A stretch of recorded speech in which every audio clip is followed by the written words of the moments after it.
Are you a successful entrepreneur or one in training? You've got the vision, but do you have the right partner to build your brand, your team, and your future online and off? At cprfirm.com, we offer expert consulting, financial guidance, and life coaching because we believe in doing life with our clients. After all, what is it for a man to gain the world and lose his soul? Founded by Callan Cash Coleman, we help our clients not only succeed, but plan to retire rich. Your business deserves the best. Start building your legacy today at cprfirm.com. Finding the right real estate professional can be challenging. I'm broker Melissa Wilson. I'm knowledgeable in all aspects of the real estate process.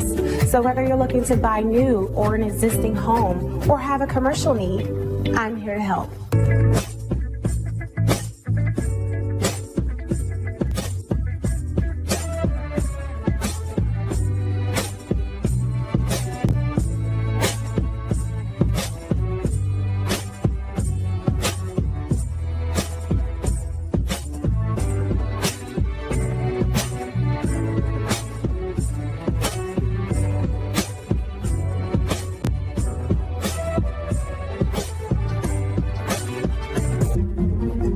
Make sure you pick up my 2 books that's in Amazon right now. The first one is Passive-Aggressive Racism and the System of White Supremacy. And I talk about in that particular book how the system of white supremacy really runs on our daily lives here in America. In our latest book, 7 Steps to Decolonize the Mind, we go through those steps to try to deprogram you from the system of white supremacy. Make sure you can pick up those books on Amazon.com.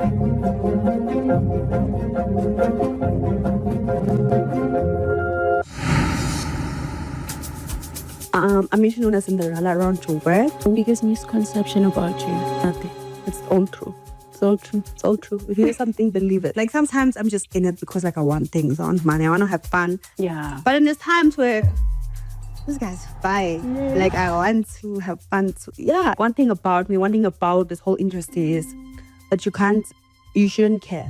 I date mostly like married men, because I don't have that type of time for you. Oh, yeah. And you are married, you don't have that type of time for me. His wife, one day I texted him at 11 o'clock, I'm like, okay. She's like, my husband can't control himself, and you as a woman, you can't. I said, Mama, you can't even speak English, like, I can't even understand, like. Watch Slay Queen only on the African Diaspora News Channel app. From November 14th to 21st, we're inviting you to join us for a powerful trip to Ghana.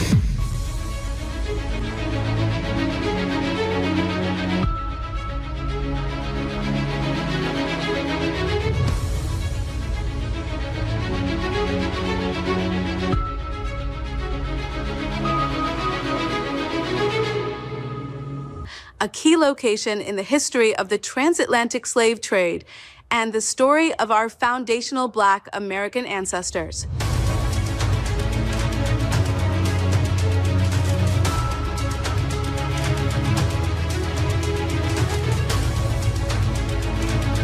This isn't just a vacation. This is a chance to walk through the same places where many of our people were captured, held, and shipped off into slavery.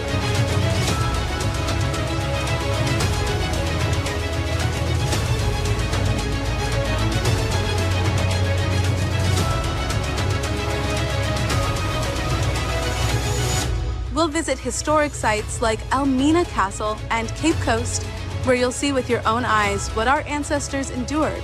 You'll also experience modern Ghana, the culture, the people, the food, and the history they carry, giving you a broader understanding of how our story intersects with theirs.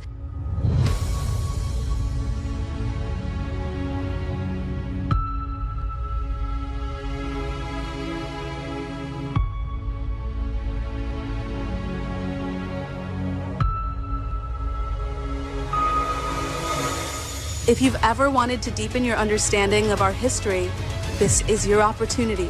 There are 25 spots available, and once those spots are gone, that's it. So don't wait.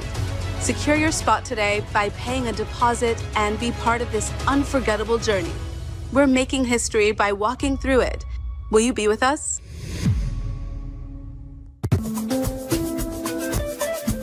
What if I told you there's a news platform made just for us, unfiltered, unapologetic, telling our stories from Africa and the diaspora?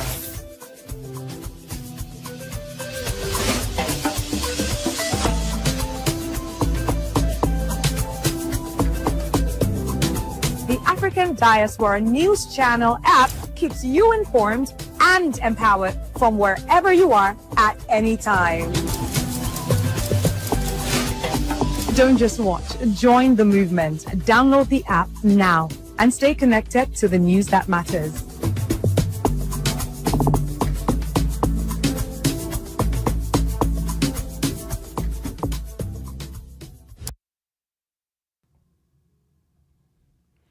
All right, ladies and gentlemen, boys and girls, thank you for joining us on the stream. We greatly appreciate it. Make sure you tell a friend, tell your family, tell everybody what we're doing here at African Diaspora News Channel. We are coming off of a weekend. Let me check something real quick, ladies and gentlemen. All right, we sound good. All right. We just come off the weekend with the Ohio Black Expo. You know, and want to shout out to Brother Butch and his, great wife for inviting us out to the Ohio Black Expo. It's my first time in Columbus, Ohio. Great brothers and sisters out there in Columbus, Ohio. Oh, it was great to break bread. There was a lot of you came out from the different, places outside of Columbus, right? So, yeah, the brothers and sisters in Chicago showed up, Detroit. Brothers and sisters from NYC showed up. Brother, told me came all the way from New Orleans. Shout out to New Orleans. And it was just beautiful to, break bread with people. Sometimes you see people in the chat and you get to meet them personally. It's real cool. Who surprised me, I think, the most, I say, wait, hold on. You said Cynthia, wait a minute. I see you in the chat, so shout out to her. And everything. We're proud of that. So, I will say this. Let me show y'all just maybe a little bit of what. Let me see. Where is it at? Yeah. So I can't play the music, but everybody was having fun out there. They was doing their thing, and I like to see black people having fun, not worrying about nobody. It was so much food out there, good food, great event. Even one of the brothers that was a police officer, it looked like West African brother. He hollered at me, while we was out there and checking in with what's going on the law enforcement side. So, the same old, but everybody having fun out there, ladies and gentlemen. It was a great event. I think that, if you definitely have the opportunity to, attend the Ohio Black Expo, I think you should. They did a real good job. It was very professional. It was nothing that was, hood rat or anything like that. I mean, they really had it done right. They did it with definitely, when they say black excellence, they did it with black excellence. Also, let me see if I can get up on the screen here. Something else I was looking for. I want to show y'all. Where is it at? Hold on. Give me a second. I got to find it now. I don't want to move my screen around.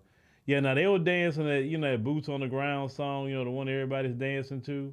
Yeah, they was having them a good time. Where is that screen? Hold on, I'm gonna find it, y'all.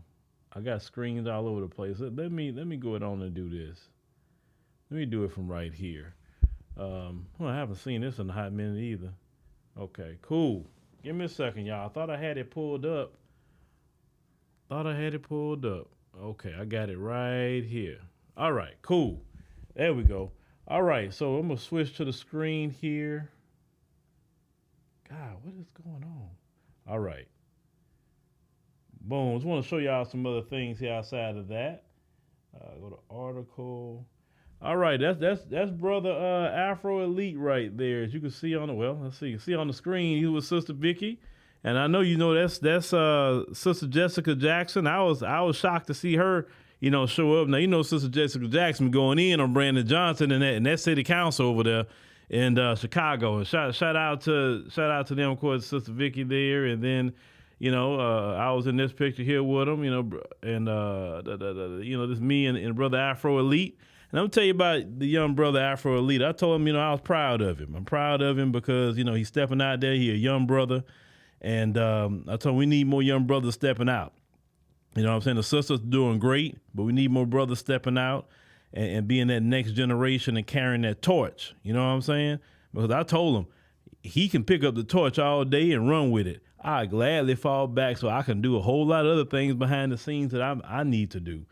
Let's see what else. Him and Sister Vicky right there, and Sister Vicky did her thing. Sister Demetria there, she did her thing over there. So definitely, for sure, that's Tidra Moses. She was one of the performers there as well. And also, I definitely got to, I don't have a video with me right now, but, I got to chop it up for about a good minute or so with Brother Dave Chappelle. I can show y'all that tomorrow. And, Dave is real down to earth. I will say that much. He a down to earth dude. I like Dave. He really is. I'll tell y'all about that conversation and stuff, and I can show y'all what happened with that. Maybe tomorrow. All right. Let's go ahead on and get on to work, ladies and gentlemen. Let's go ahead and get on to work. Now, April of 2018, I made a video. And back in 2018, there was always, it was this Chicago propaganda, ladies and gentlemen. You remember the Chicago propaganda that was out? And every weekend they were talking about all these shootings in Chicago and all Chicago. And Chicago became a, proxy for all FBAs, this black crime propaganda that they have out there. And I said something back in 2018 that really got the white supremacists upset. And the white supremacists did not like what I was putting together and what I was calling out back even in 2018. So what I'm going to do, I'm going to play a clip, of myself from 2018. And when I look back at that picture, I was like, oh, Lord, Jesus, Lord. But anyway, but let me go on and play that, because all you white supremacists that was sitting up here saying what you were saying, oh, I got a short clip for you. And I'm going to tell you this. When you're here on African Diaspora News Channel, you're at one of the best places that's not only going to report what's going on, but it's going to tell you what's about to happen or what's going on right then and there. So let me go ahead on and play this real quick for y'all. Let's cue this up. Parts of Chicago are in a crisis. What happened this weekend did not happen in every neighborhood in Chicago, but it is unacceptable to happen in any neighborhood of Chicago. As Lollapalooza raged downtown and the Cubs played on the north side, the most violent weekend of the year terrorized neighborhoods on the city's south and west sides. A dozen people killed, among them a 17-year-old girl shot in the face and a boy the same age on a bike. They have the same aspirations, same desires that I do for my children that you do. We can't solve these things without the community. That takes more than policing. The police are not going to save us, that the city is not going to save us. The cavalry is not coming. The cavalry is us. We have to save each other.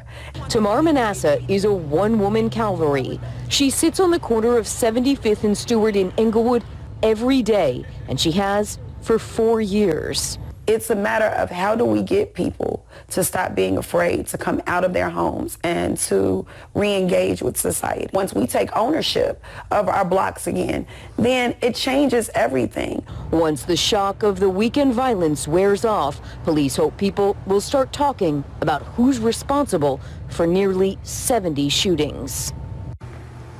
Despite this weekend's surge in violence, shootings for the year are still down from what they were last year. Both Mayor Rahm Emanuel and Police Superintendent Eddie Johnson are continuing their calls for stiffer penalties at a state level for repeat offenders. So you had a dozen people killed over a weekend, 66 people shot. We hear a lot over the years that you have a lot of people shot over a weekend. Then we hear during holiday weekends, a bunch of shootings happened in Chicago. I mean, just craziness, right? In a news report, it talked about a 17-year-old girl and boy that were just shot at random. Now, if you grew up in a black community, if you're from the hood like I am, you know, yeah, you got some thugs out there doing their thing. And yes, there's going to be some shootings here and there. But let's call it what it is. The block is never this hot. Never this hot. Come on. Question, just to think about. So you mean to tell me that the thugs just go wild over the weekend only? The thugs only go wild over holidays only? Think about that. So Monday through Friday, they not thugging? What, the thugs going to work? And then when they get off of work on the weekend, they going to shoot up the blocks? That's what they going to do? Or the thugs wait till July 4th weekend or Labor Day weekend or whatever weekend it is, that's when they want to go shoot up the block. So if you're shooting up the block that much only on holidays, why not Monday through Friday? Let's think about that for a minute. If you're shooting up the block that much, how you going to push your weight if you're shooting up people that maybe will buy it from you? How you going to do that? So if most of the shootings are happening on weekends and holidays, it seems like it's not the thugs doing it, right? I will say, and many people from Chicago have said the same thing, these shootings are not happening by the thugs. I will say that the shootings are happening by white supremacists that's on the Chicago Police Department and other white supremacists that's coming into Chicago and shooting on the weekend on their time off. You know, on their days off, hey, let's go kill some black people. On the Labor Day weekend, on the holiday weekends, let's go out and kill black folks. Now, the reason why I believe this, I want you to watch two clips. Now, this clip is going to be white people wearing masks that look just like black men. I want you to watch it. It's very scary, but let's roll these clips. Somewhat new and something very new.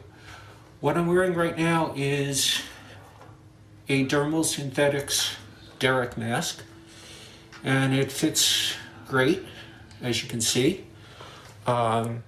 I don't have any makeup on under my eyes right now, but I am wearing my contacts and have a nice shiny bald head. The other things that are really new are these. And this is a smaller version of the normal gloves from CFX. And they are able to skin match the color of the mask to the gloves. I've had SPFX gloves before, and while they fit pretty well, they were very poorly made. They ripped a lot, and they really didn't feel as great as these do. As you can see, they really match the color of the mask very well, and they don't really look that big, so you can really get away with it.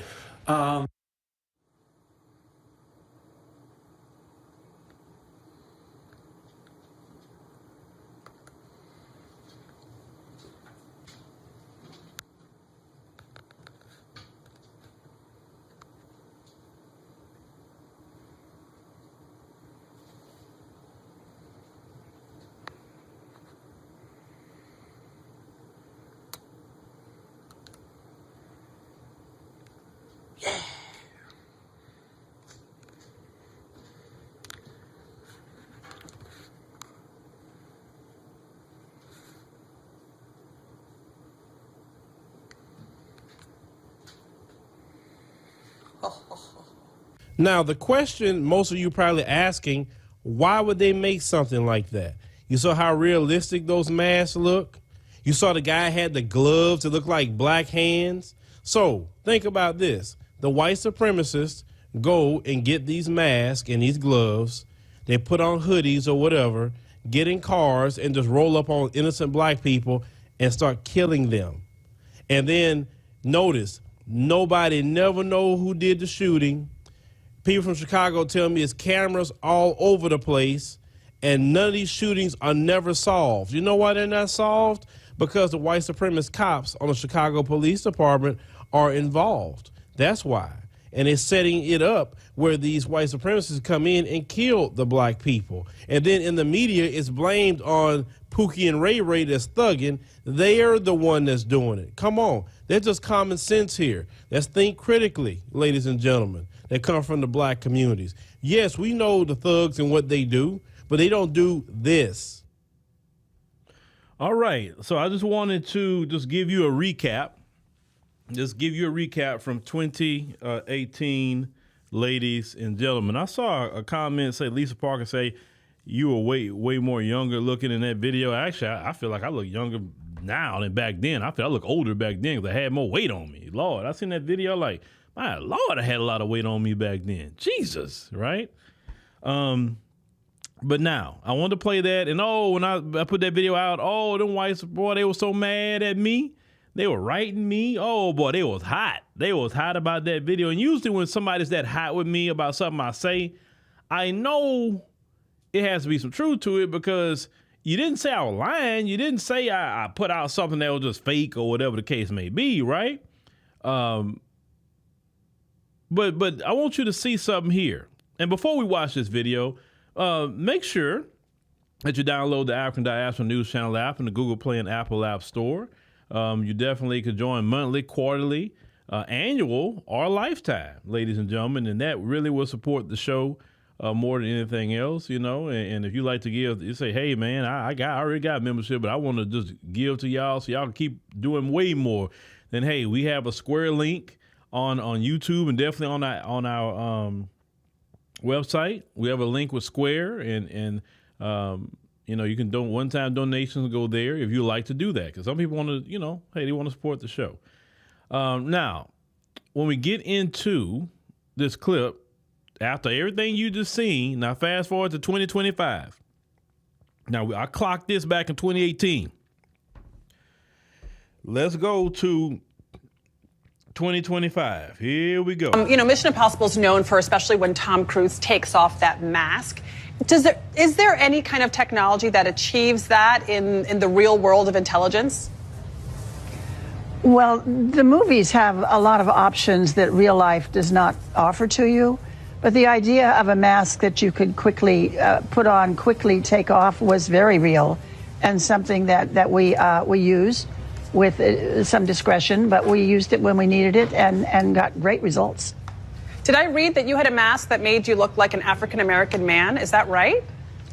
That was probably the first one that I took public. That means within the CIA. I briefed some directors and told them great results.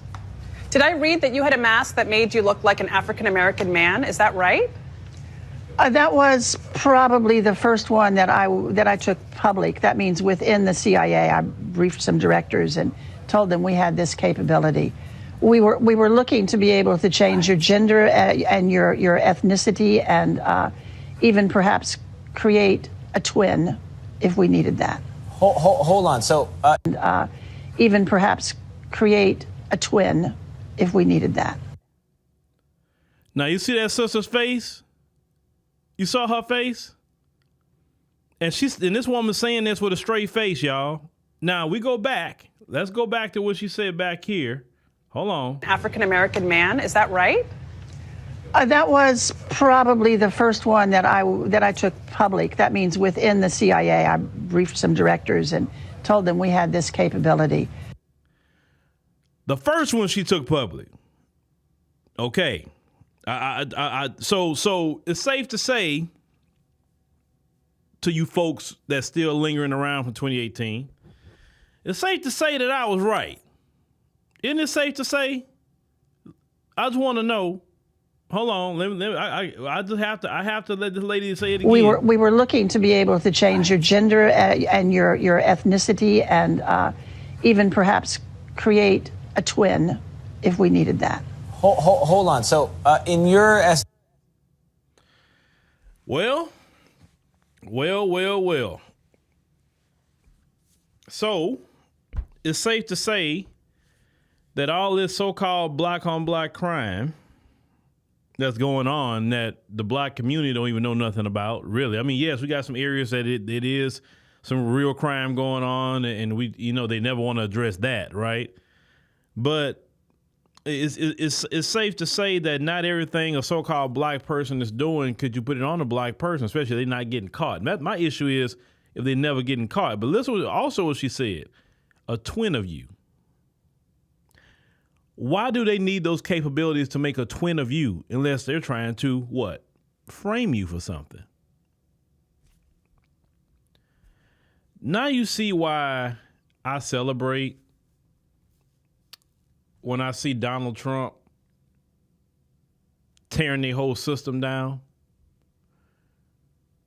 When I'm seeing Donald Trump challenging all these federal judges and mocking that institution and tearing that down and just causing immense chaos in the Western system. Now you see why Donald Trump is a blessing more so than what you think. Sure, Donald Trump got some things that I definitely don't care about and care for. I don't like the anti-black propaganda that's going on and Elon Musk and all that stuff going on. But sometimes it's easier to fight that and watch him destroy their system. When their system is intact, this is what they're doing. This is what they're doing.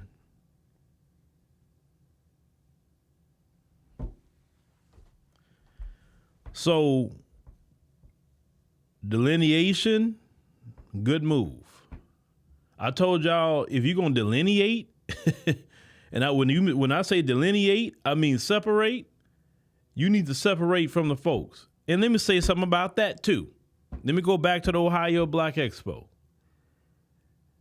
Now, clearly, that's a community event. But then I say, you know what? Let me look around. Let me see who's all around. Of course, there's a lot of great black people, of course. No issue, no problem. It's basically the diaspora was there. You want to say it like that, right? But then I start looking, and then in the crowd, I start seeing the folks coming in, just kind of looking, and some of them was looking they out of place, and I say, oh, I knew it. We can't have one event without them coming in here to monitor. It's a difference when somebody you feel like they're genuinely there, right? To do, they just genuinely there, they enjoy different things or whatever. And it's not an issue about them enjoying. It's just the fact that you can't have a single event, no matter how you frame it. I didn't see the event be framed like it clearly said Black Expo. It didn't say something people of color expo. And I'm not saying people of color couldn't show. That's not the issue, because I'm not talking about other groups of people. I'm talking about them in particular, how they like to show up to events and be monitoring. Because I take it as they monitoring. I just take it like that. Because they can have events. Do we ever just go invade their events? Like if it's clearly, we know that's something they're doing. We don't go to the Renaissance Festival. We don't do that. We don't go to the medieval stuff they do, right? We don't go there.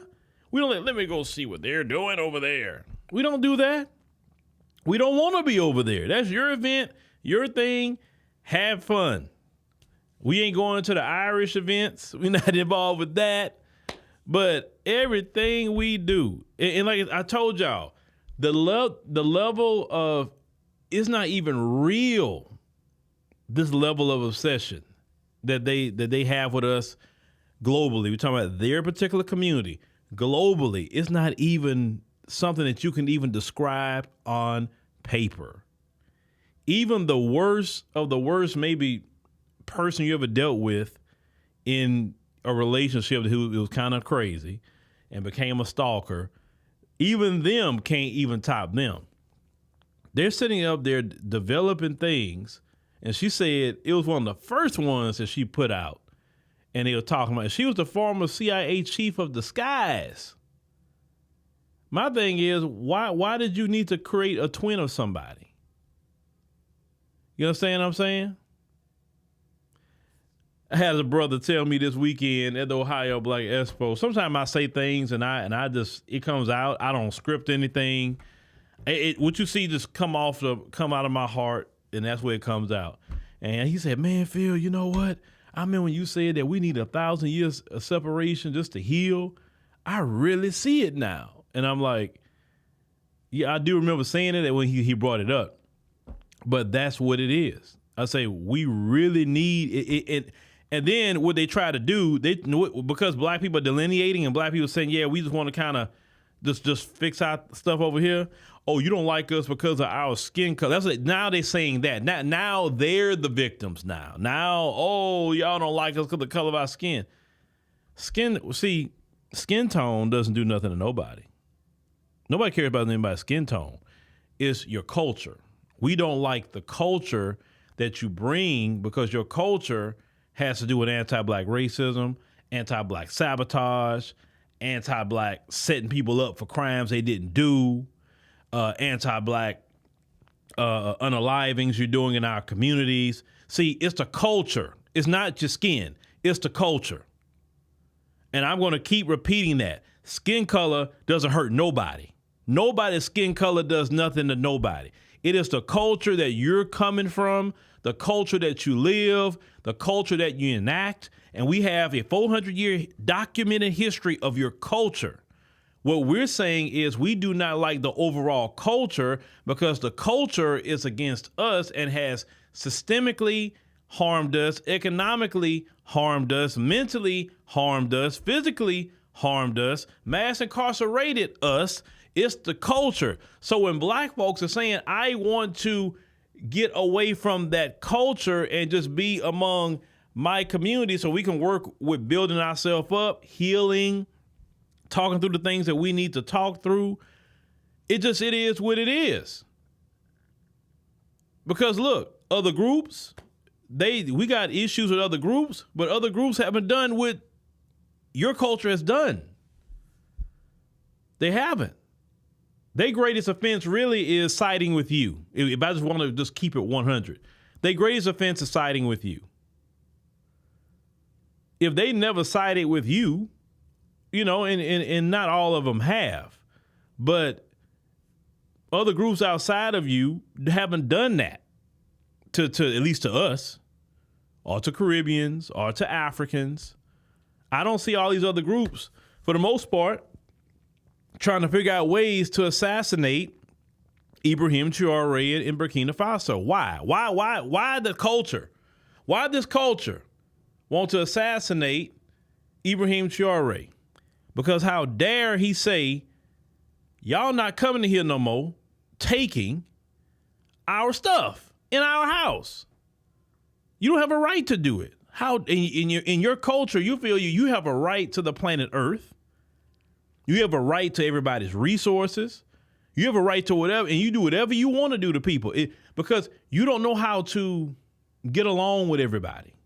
You don't know how to share. See, you didn't grow up learning how to share. If you can't share, if you can't take everybody's stuff, then you say, you know what? I'm going to take the life of this person. Let me put on this mask and go do something. I mean, ain't even a black person that committed some crimes or even trying to harm African or Caribbean.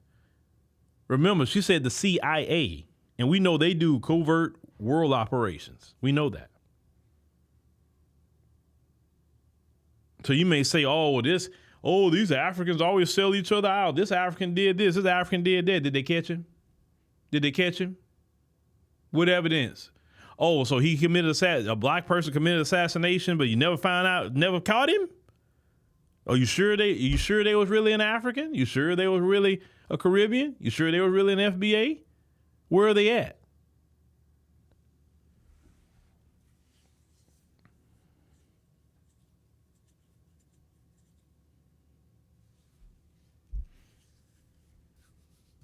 So this is why FBAs say, yeah, we just kind of need to do our thing. But let me be realistic to FBAs too. Let me be so realistic with you. And some of you may not want to hear it, but I have to be real. In America, you really never fully can delineate or even separate from them. You can't. You have no mechanism to hold the line where they can't get into what we're doing. And I'm going to say African nations, Caribbean nations have a little bit more of a way to do that if they wanted to. Prime example, during the pandemic, most countries said you can't come in here, travel shut down. Sovereign nations have that ability. So a lot of African nations wouldn't let nobody come in, and the folks didn't get into their nations. And they really didn't like that they could not have access to their nations all the time during the pandemic. And if you notice, the nations that did that shut down the travel, that didn't allow the folks coming in, of course nobody, but we talking about the folks in particular. Notice they didn't have the issues and problems with the pandemic. You know, we talked about that. You know, if you look at the numbers, even here in the United States, when it came to the pandemic, who was the ones that was really passing away of, you know, the disease at the time? They had so many pass away, they stopped counting. And I told y'all, even with that, if they was rushing to get medication, and use that word, if they were rushing to get medication, they surely wasn't rushing to get medication for us. Because if we were the ones that were passing away during that time period, they were like, oh, shoot, it's good. Because it's like, even in this, you know how it is in this country, it's not a problem until they experience it. Student loan debt is not a problem until they experience it. Gentrification is not a problem until they experience it. Getting fired from your job and all of that, that's not a problem till they experience it. Having a master's degree, doctorate degree, and still can't get a job, that's not a problem till it happens to them. You understand? So when we talk about the culture, not color, culture. Culture runs the world. Culture is what make everybody tick. It's culture. Some cultures is not conducive to other people and other cultures. It's just not. Eric is right. They would have totally ignored it. They wouldn't have had a matter of fact. They would have propagandized it, say that it was a sickness caused by us because of color, and then they would have used it. They would have weaponized it. You understand? That's why I tell people I don't use no alcohol. I don't drink. I don't use alcohol. I'm not even one to sit up there and be getting. Like I tell people, I don't even know how I feel to be drunk. I don't even know. And not trying to find out. I don't get high. Don't do that either. Because I want my mind sharp at all times so I can remember a whole lot. I don't want to be inebriated. And that's and the more and more I look at it, and even like as time go along, and I was talking to brothers and sisters at the Ohio at Black Expo, and it don't matter if they're young, my age or older. They all speak in the same voice. So you know what? I ain't trying to hear all that stuff we used to talk about. Man, I just want us just to do our thing now. I'm not trying to all that protesting, begging, and pleading with them. I'm not trying to do nothing, bro. I just want to just go and do our own thing and just hey, they got it. Let them. And I'm so glad Black people feel that way, because have y'all noticed? When Black folks stop getting out there protesting every 5 minutes, notice they're imploding on themselves. And you do know, if you know the history of Europe, that was really the way they got down. They always implode on themselves, because in their culture, they have a culture that practices a lot of violence. And if they now see us being around, they enact the violence on us. But if they can't enact the violence on us, then they enact the violence on themselves. You understand? Being oppressive is what's part of the culture. So when we're not around, they're going to start, they are now oppressing from themselves. or they're stealing from their own community. Like anything they've done to us, they're doing to their own community. And I did a whole podcast about that last night. The poor people who are in their community are so, and when I say poor, anyone that's not the 1%, you're poor to them, right? So it don't matter if you're middle class, don't matter if you're so-called low, low. I don't like the term low income. I like the term working class. If you're working class or something like that, if you're not them, you're poor. And they're going to treat you as such. They, in their particular culture, the 1% of them try to act like they're on the same level as the poor, and they use racism. And we know what Lyndon Johnson said about that a long time ago, right? We know that. And he called out his community with that long time ago. And it's still like that to this day. If you can make the poorest of them believe they're better than the best of us, what did he say would happen, ladies and gentlemen? What he said would happen.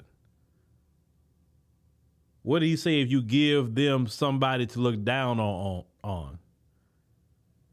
That they can pick their pockets, steal from them, and now they're looking up and all their pockets is picked. You should see how many of them crying about student loan debt. You think black people cry? It's them. They got the student loan debt. They're crying online, talking about, they told me to go to school, get an education, do this, and I came and get a job. They're crying. They're consuming themselves now. Why? Because we have moved out the way. See, all this I'm just showing you is that moving out the way and be ye separate is a biblical principle. Not under the guise of the evil they want to do when they talk about, I want segregation. No. They want to segregate based on hatred. We're saying we want to delineate and separate based on righteousness' sake, because God has never told you to be around anyone who is practicing, who is talking, who is living like Satan. He's never told you that. On the contrary, what has God told you to do? Run from evil.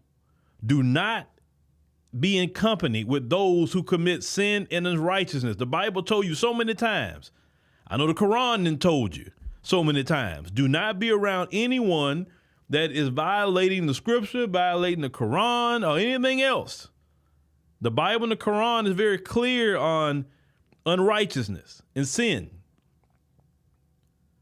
So if God himself do not want to be around and will not and cannot be around any sin and unrighteousness, who are you to let someone deceive you to say that you need to be around that, and if you don't want to be around sin and unrighteousness, you're wrong and you're not. No. I don't want to be around nobody who believe in oppressing people, lying, stealing, making masks to look like other people so you can do some nefarious things. You know what I'm saying? I don't want to be around a culture like that. The Lord told me to be around righteous people and do not commit sin. And that's right, Eric. The Bible warns about being around unrighteousness and sin because it will influence you to commit sin and unrighteousness too. And that's a lot of, a lot of our people that got problems have taken on that ideology that they have in their culture. And you notice the black people that took on that ideology, you notice they just not right. You just know they're not right. We hear it when they talk. And the only thing you can do at the time is just shake your head and you just walk away from them. It's the only thing you can do. Now, if they can turn around, great. It'll be a blessing for them too. But we do not have to be around any sin and unrighteousness. If you say you following the word of God, right? Well, that's part of following the scriptures. Didn't the Lord tell Moses, tell your people to get in that house and put that blood of the lamb over the door? That way, when the death angel come, you see it and walk and go right by and don't touch you. That's called separation. and being righteous because, hey, you God's people. You know what I'm saying? Y'all have to understand this is not just, because you got to think about it. This is more spiritual than anything. How come everybody, even people that's boule, said, you know what? Yeah, I'm sitting down now. I ain't doing nothing no more. Even those who are hardcore Democrats and boule who believe in getting out there and protesting and all that stuff, even they said, I'm good. Even them. And they're even admitting that, hey, you know what? This is one of the best decisions we ever made. This is a great decision. And they trying their best to get us out there, and we're like,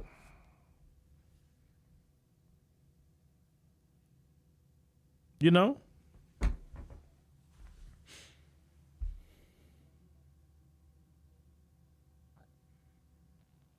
Yeah. Eric say even the Lord himself got away from his disciples when he needed to go pray, you know, and that it's power in that. It's power in that. And the Lord didn't call us to be around sin and unrighteousness or unrighteous cultures. He's never called us to do that.